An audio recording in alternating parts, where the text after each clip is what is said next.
설명하게 된 모던 에자일 이재진입니다. 제가 설명드릴 순서는 리액트란 무엇이고, 리액트를 사용하는 이유, 그 다음에 리액트의 특징, 이렇게 세 가지 설명드리도록 하겠습니다. 리액트란 무엇일까요? 리액트란 사용자 인터페이스를 만들기 위한 자바스크립트 라이브러리라고 공식 문서에서 설명을 하고 있습니다. 하지만 라이브러리라고 이렇게 말을 하고 있지만 어느 사람들은 프레임워크라고 말을 하는 사람도 있는데요. 그 이유는 이제 뷰와 앵귤러와 리액트는 세 가지 묶어서 싱글 페이지 어플리케이션이라고 부르는데, 이 뷰랑 앵귤러는 프레임워크로서 그 정확한 뼈대가 있고 그거에 대한 강제되는 부분이 있습니다. 리액트도 리액트 라우터 돔이나 리액트 리덕터와 같은 라이브러리를 사용한다면은 그 강제되는 부분에 뼈대 구조가 있고 강제되는 부분이 어느 정도 있기 때문에 사람들이 프레임워크라고 부르기도 합니다.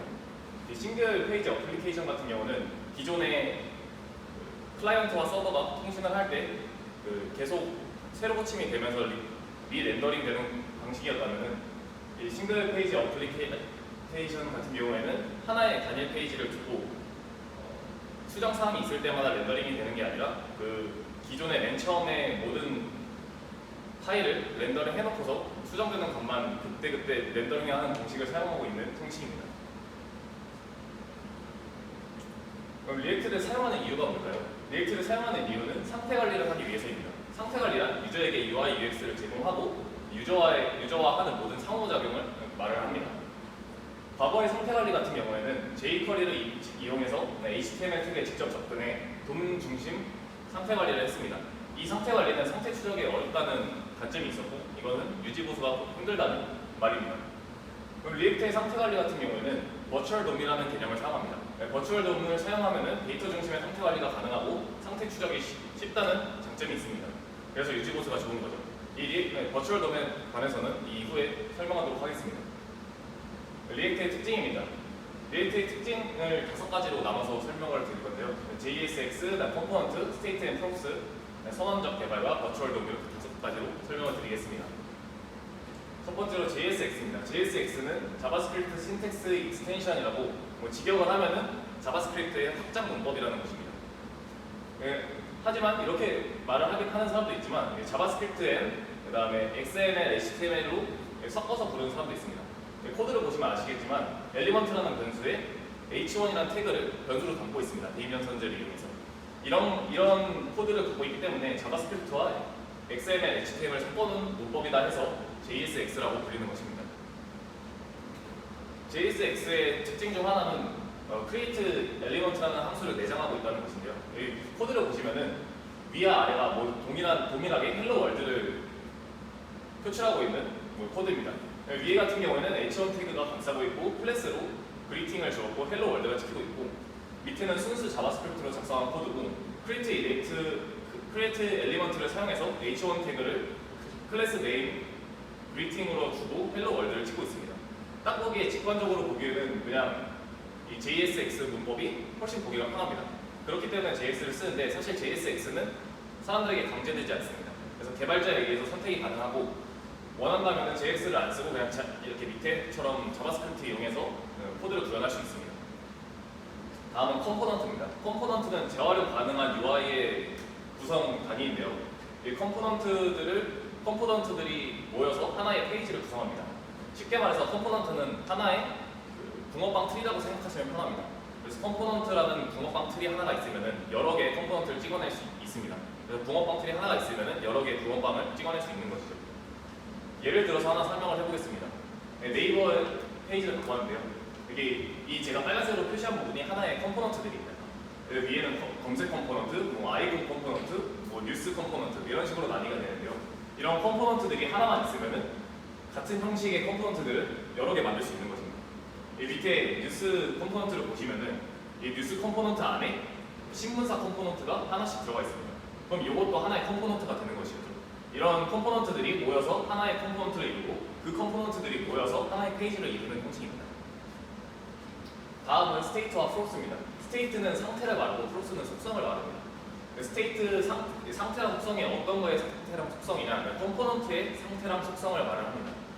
그래서 그 값이 변경됨에 따라서 스테이트로 관리하는 값들이 변경이 되고, 이 그림을 보고 설명을 드리자면은 이 리액트라는 검색어를 검색창에 검색을 했을 때 리액트에 관련된 값들이 뜹니다. 반대로 뷰를 검색하면 뷰에 관한 검색어가 뜨겠죠. 이런 식으로 페이지의 새로운 상태, 새로운 변화가 일어났을 때 관리해주는 게 바로 스테이트입니다. 그러니까 프록스 같은 경우에는 컴포넌트에서 새로운 컴포넌트를 만들 때 같이 넣어주는 속성값입니다. 속성값은 아까 컴포넌트가 붕어빵 틀이라고 했는데 붕어빵 틀에 프록스는 바로 속재료라고 생각하시면 됩니다. 속재료로 팥이나 슈크림, 고구마를 넣어주면은 팥 붕어빵, 슈크림 붕어빵, 고구마 붕어빵 이런 식으로 새로운 엘리멘탈들이 생성이 됩니다. 전에 있던 페이지에서 예를 들어보면은 이 메일이라는 아이콘이 있는데 옆에 카페, 블로그, 쇼핑, 뉴스 이런 식으로 여러 개가 있습니다. 같은 형식의 컴포넌트인데 어떻게 다른 모양이 나올 수가 있냐? 이게 바로 프록스의 개념인데요.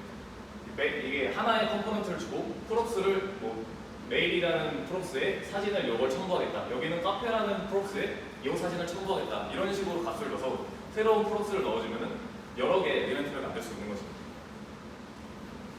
다음은 리액트는 선언적 개발 방식을 사용한다는 것인데요. 개발 방식에는 두 가지가 있습니다. 이 두 가지를 하나의 예시를 들어서 설명을 드리겠습니다. 집으로 가는 법이라는 예시가 있는데요. 절차적 개발은 하나의 목적지를 기준으로 절차적으로 따릉이를 타고 간다, 그리고 지하철을 탄다, 버스를 환승한다, 내려서 걸어서 집으로 간다. 이런 식으로 절차에 따라서 최종 목적지에 도달하는 것을 목적으로 하고요. 선언적 개발 같은 경우는 노원구 동등로 123이라는 주소를 명시해주면 택시를 타고 이동을 합니다. 그럼 그 택시가 여기선 우회전하고 여기선 좌회전하고 어디에서 멈추고 어디에서 빠르게 지나가고 이런 거를 저희가 알 필요는 없다는 것입니다. 그래서 실제 코드를 보고 설명을 드리면은 이 컴포넌트 L이라는 컴포넌트 안에 내비게이트, 그 다음에 헤더, 메인, 후터 이렇게 컴포넌트들이 생성되어 있습니다. 그냥 저희가 직관적으로 보기에는 위에부터 여기 내비게이션이구나, 여기는 헤더구나, 여기는 메인 페이지가 들어가는구나, 밑에는 후터가 들어가는구나 이렇게 알 수 있습니다.